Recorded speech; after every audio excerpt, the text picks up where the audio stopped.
क्या एक फसल लेने के बाद हमारे खेत की जो उत्पादन क्षमता उसमें कमी आती है? क्या उसमें पोषक तत्वों की कमी आती है? उसकी जो फर्टिलिटी है, क्या वो कम होती है? आज मैं इसी बात पे चर्चा करूँगा। अगर ऐसा होता है, तो हमें क्या ऐसा करना चाहिए कि हमारे खेत बराबर मजबूत बने रहें और उनकी उत्पादन क्षमता अच्छी रहे? देखिए, जब हम कोई फसल उगाते हैं, तो वो पोषक तत्व ज़मीन से लेती है और इस पोषक तत्वों को पूरा करने के लिए हम कई प्रकार की खादों का प्रयोग करते हैं, चाहे ये जैविक खाद हों, चाहे हमारे रासायनिक उर्वरक हों।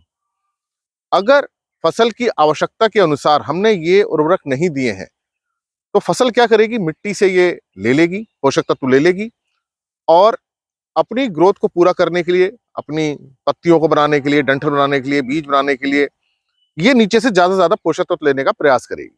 तो उससे होगा क्या कि मिट्टी के अंदर पोषक तत्व कम होने लगेंगे। तो इससे बचने के लिए हम क्या करते हैं कि बाहर से हम जैविक खाद देते हैं, रासायनिक उर्वरक है, चाहे डीएपी है या एमओपी है या जिंक सल्फेट है, जो भी हम देते हैं।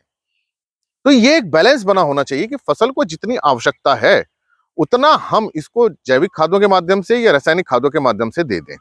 अगर हम नहीं देते हैं, तो जो कमी होती है, वो फसल मिट्टी से लेने का प्रयास करती है और उतनी कमी मिट्टी में आने लगती है।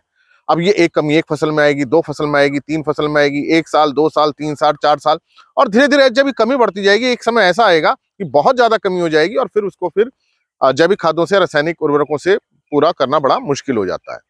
तो अच्छा प्रयास तो ये होना चाहिए कि जो हमने फसल ली, उसको पूरा हम खाद दें, पूरा उसे उर्वरक दें, ताकि उसके अंदर कोई कमी ना आए।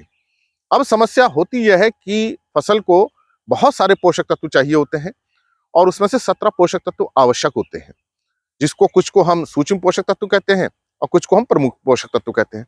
प्रमुख में होते हैं nitrogen, phosphorus, potassium, calcium, magnesium, sulphur. इसके लिए हम रासायनिक उर्वरकों का तो प्रयोग करते हैं, लेकिन सूक्ष्म पोषक तत्व जैसे जिंक है, आयरन है, कॉपर है, मैग्नीज है, इसको हम देते ही नहीं है, बोरोन को हम देते ही नहीं है, बहुत कम देते हैं। तो अब धीरे-धीरे खास तौर से सूक्ष्म पोषक तत्वों की कमी होने लगती है। तो हम जो दे रहे हैं वो रासायनिक उर्वरक, वो एनपीके के लिए दे रहे हैं, जिंक के लिए दे रहे हैं। दूसरे पोषक तत्वों के लिए तो खास तौर से नहीं दे रहे। कहीं-कहीं जिंक दे रहे हैं, कहीं नहीं दे रहे हैं। आयरन का है, जैसे बहुत बड़ा कमी देखी जा रही है, जिंक की कमी देखी जा रही है, बोरोन की कमी देखी जा रही है। तो उससे होता यह है कि खेत की जो उत्पादन क्षमता है वो कम होने लगती है। तो इसको हमें ये करना चाहिए कि जो भी फसल की जितनी भी आवश्यकता है, उसको हम उसी फसल में दें, ताकि आने वाली फसल के लिए खेत कमजोर ना हो, उसकी सॉइल फर्टिलिटी बनी रहे। जैसे हमने गेहूं में सारे पोषक तत्व देने चाहिए, अगर हमने नहीं दिए हैं तो वो खेत निश्चित रूप से कमजोर हो जाएगा, अगली फसल पर उसका प्रभाव पड़ेगा। तो इसके लिए हमें क्या करना चाहिए कि जो भी हम फसल एक ले लेते हैं, उसके बाद हम अपने खेत में जैविक खादों का जरूर प्रयोग करें, जिसमें कि हरी खाद बहुत अच्छी हो सकती है, गोबर की खाद प्रयोग कर सकते हैं, केचुए की खाद प्रयोग कर सकते हैं।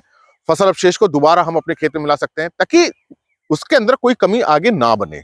तो कोई भी फसल आप जब लेते हैं, तो सबसे पहले तो हमें ये करना चाहिए कि जितने भी उसकी पोषक तत्वों की आवश्यकता है, उसको या तो जैविक खादों के माध्यम से या रासायनिक उर्वरकों के माध्यम से दें।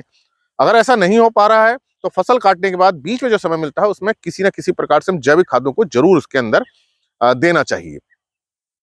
तो जो अनाज वाली फसलें हैं, उसमें तो बहुत कमी देखी जाती है। जो दलहनी फसलें हैं, उनका फायदा ये होता है कि वो जमीन के अंदर नाइट्रोजन की मात्रा को बढ़ाती हैं।